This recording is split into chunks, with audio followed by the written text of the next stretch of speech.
Приветствую, братья! Я анонсирую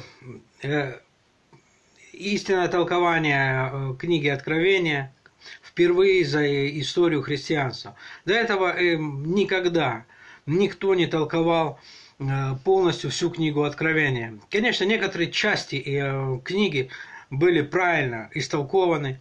Я даже могу скинуть ссылку на некоторых людей, которые понимают некоторые моменты очень правильно. Вот. Но все целиком. Нет, я не находил ни одного человека, который бы толковал книгу Откровения верно, вот, так как она написана Иоанном. И я анонсирую это, что мы будем ее изучать, и будут толкования по всей книге Откровения, так как она написана. Есть, конечно, там моменты, которые очень сложны для понимания, которые тяжело вкладываются вот сюда, в кумекалку в эту. Вот. Некоторые вещи очень сложные. Ну, даже доктрина о триединстве Бога, ведь она не очень простая для человека, потому что мы вот такие, у нас две стороны всего, а нет у нас вот так. Вот. Поэтому я говорю о том, что это, толкование это дальше будет публиковаться о книге Откровения. Вот. Также мы прожили это 20 мрачный год.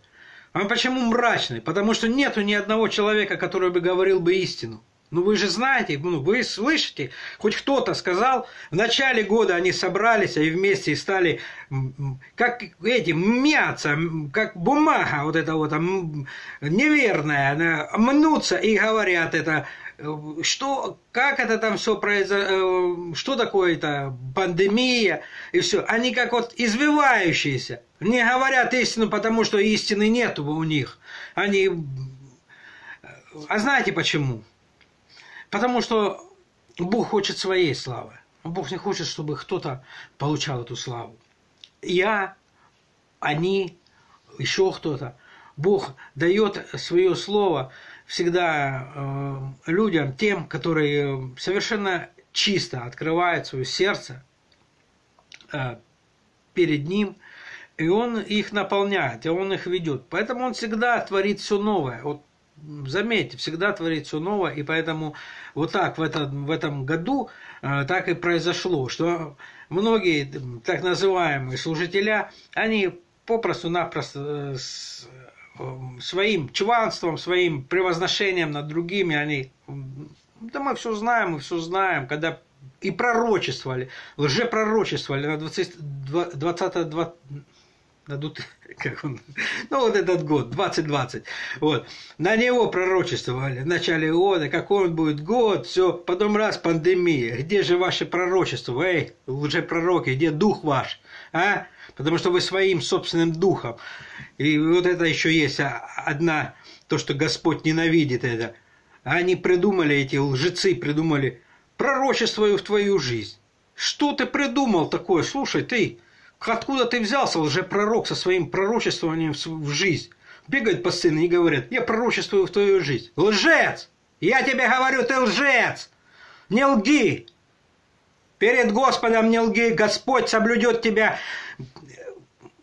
Увидишь, что Бог соблюдет нечистых к погибели. И лучше не становись на путь нечистых, лучше раскайся, потому что надеюсь, что это ты делаешь, стараешься сделать как лучше, но делаешь это лукаво, и потому что под обольщением дьявольским, когда ты пророчествуешь, начинаешь пророчествовать своим собственным духом, рассказывать сказки, ты хочешь пророчествовать, а Духа Божьего нету. А почему нету? Да потому что живешь для себя. Послушай меня, ты служитель, ты живешь для себя, ты собираешь себе большое имение. Вот что является упреком от Господа к вам.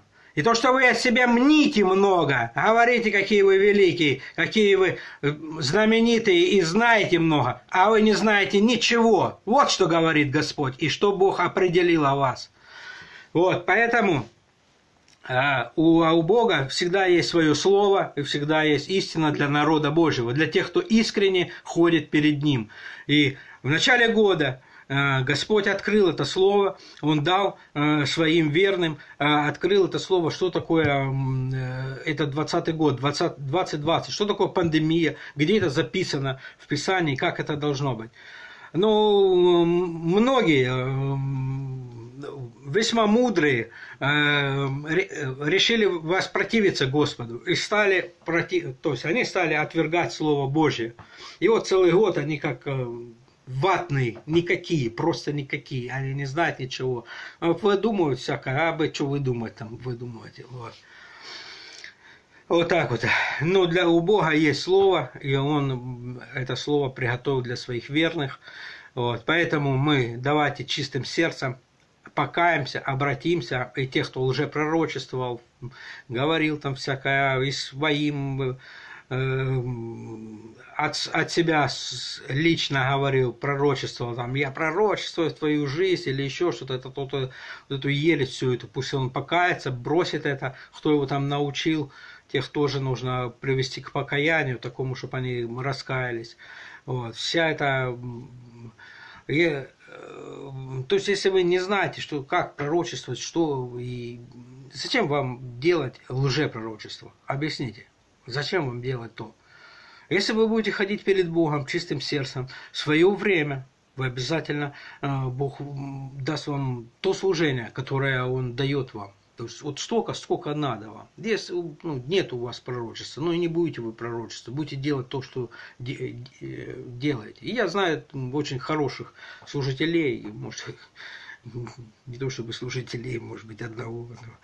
По нашей жизни у нас один человек, это уже целый воин, потому что нету. Я вот живу в Ростове-на-Дону, тут нету, они все запротивились. Я сколько ни раз не приходил, и слово всегда было от Христа. Вот. Они не хотят слышать Слово Божьего, не хотят слышать то, что от Духа Божьего. Даже вообще, вот полностью, даже, когда заходишь, в склеп могильный зашел там, вот. Да, иногда просыпайся, вроде бы песню поют, вроде бы, да, она действительно, Бог через нее плачет через эту песню, и она заканчивается песня, они все равно не свою вот эту несут. Вот, допустим, они требуют пожертвования. Что это вообще за это? Мало ему, и люди там нормальные, все, с деньгами, они не бедствуют. И они бегают, рассказывают, как они хотят хорошо жить и неплохо, не хуже, чем нечестивые, ездить отдыхать. Вот такую-то ересь несет со сцены.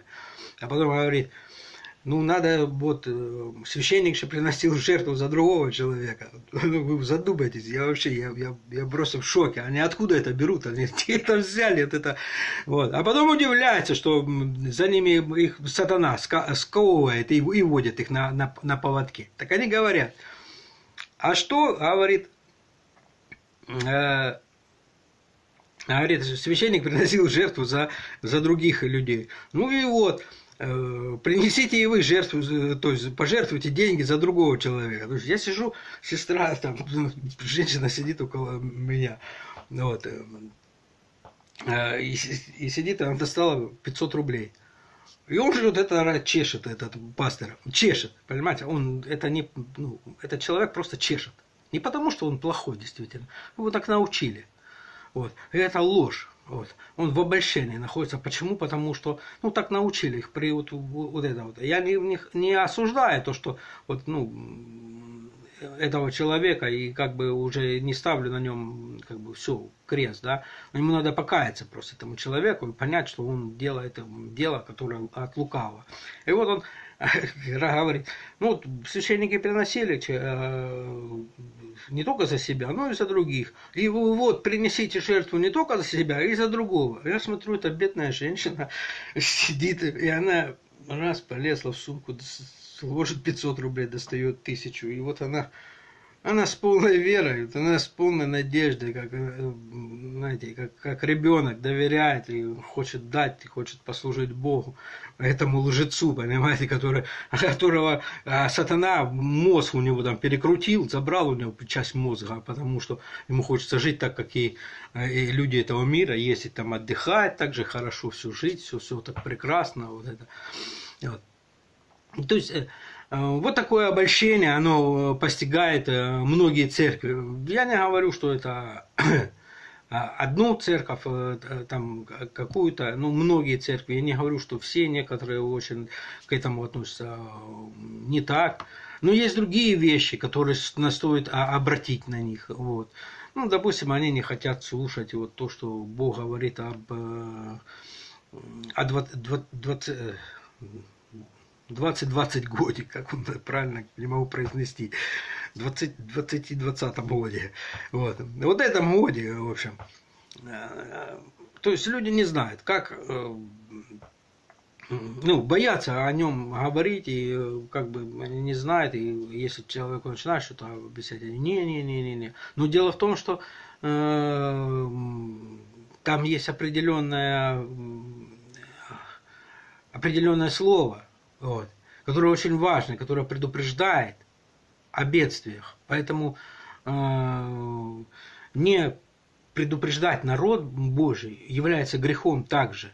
Вот, не говорить об этом и не свидетельствовать об этом. Это будет грех, потому что многие люди из этого потом споткнутся, их вера как бы пошатнется, потому что они столкнутся с другими трудностями, которых никогда не, ну, они не думали. Они думали, что хорошо, мир и безопасность они думали. Вот. А потом это раз и резко все оборвется, они будут удивлены очень весьма, и у многих охладеет любовь. И нам не надо этого допустить, не надо делать, попускать вот эти умыслы сатанинские. Мы должны их, наоборот, разрушать, эти замыслы сатанинские, и говорить всегда правду, идти с Духом Божьим, как Бог нас ведет. Вот Он ведет нас и хочет, чтобы мы это говорили. Так и надо. И кроме того, само Священное Писание, если оно говорит, да, а сейчас это время, и сейчас вот это происходит, значит, мы об этом должны говорить. Оно не просто так Священное Писание написано, оно не написано для того, чтобы просто так хвастаться и как мечами рубаться друг с другом. Нет. А для того, чтобы мы наставлялись и учились, вот, и чтобы народ Божий, он был всегда, входил во свете всегда и знал, что с ним происходит. Поэтому, братья, давайте свое личное эго убрали назад. Я вам говорю от имени Иисуса Христа, уберите эго свое, уберите все знания свое, которое, знаете, как прелое, как трава прела, вот лежит там, она собиралась, вот так вот, а так она в мозгах уже там спрела, ничего там нет уже особенно, ничего не остается уже, знаете. Вот. Ну, зарядитесь новым, как бы, новым ведением от Бога, потому что обновите это знание, еще раз взгляните на Писание, еще раз пересмотрите свои убеждения, потому что как учит Писание и как нам нужно идти за Господом. Вот. Это время последнее. Мы не можем сказать, что сегодня или завтра, да, может и 100 лет, а может быть и больше пройдет. Кто знает? Я не знаю. Вот. Хотя я вам в процессе толкования откровения я буду говорить свои мысли, как это примерно может быть выглядеть. Ну, времена и сроки мы не знаем. Это точно. Вот, мы не знаем их. Вот. Если они только там где-то определены, вот, где-то там написаны. Вот. Они написаны и в Даниила, и в Откровении написаны, и в других текстах. Вот. Какие-то сроки есть, какие-то, но именно когда что-то произойдет, когда прозвучит там какая-то труба, откуда мы знаем? Мы не знаем этого. Вот. Поэтому мы должны всегда быть наготове. На то она и труба, чтобы ждать, когда она прозвучит. Потому что вот это и есть сигнал, а не по времени она придет. Вот. Итак, братья, держитесь Господа и уповайте на Него. И Бог поведет сильных чистой верой в Него, вот, у которых вот открытое сердце перед Христом, твердая вера на то, что Он наш Господь, и Он наш Спаситель, и Он таких поведет, и такие смогут